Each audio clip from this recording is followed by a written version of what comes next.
For younger generations, life in Australia is getting tougher. Do you think you are doing as well financially as your parents were at the same age? No. No, I wouldn't say so. No, absolutely not. Probably not. Why do you think that is? Rent, probably. The cost of rent. It's pretty interesting to try and find that amount of money every week. I don't think I'm doing terrible, so I'm not struggling and I'm blessed that way.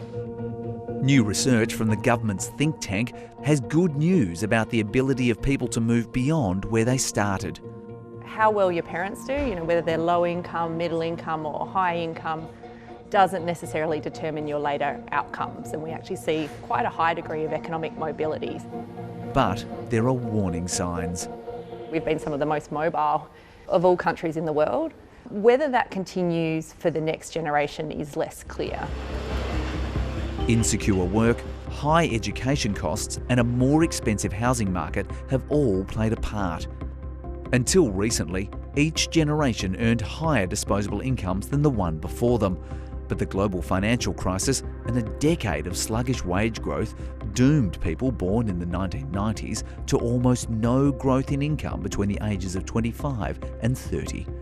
This data shows women born between 1976 and 1982 are out earning what their mothers did at the same age, but are unlikely to earn more than their fathers did, while the sons are making more than both parents.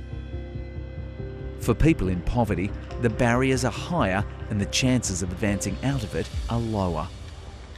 What we find is that poverty can be sticky. So over half of people that fall into poverty come out within a year, but we see that there is a group that seems to get stuck there. Often it's due to factors like unemployment, being in poor health, renting and living in a disadvantaged area. It should concern all Australians that 14% of the population are experiencing poverty. 1 in 7 people. 1 in every netball team, 2 in every rugby team, 3 in every AFL team. During the pandemic, we effectively doubled welfare payments by adding a generous coronavirus supplement on top of them.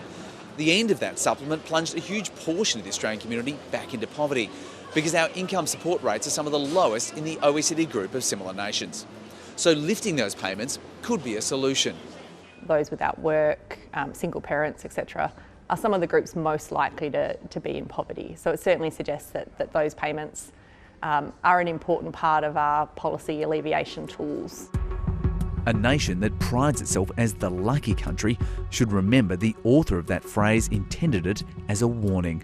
It's terrific to see the Productivity Commission looking closely at poverty, inequality and social mobility. Australia's position on poverty should be a core part of our economic story. It should sit alongside population, participation and productivity. A new report throwing fuel on a burning argument between generations.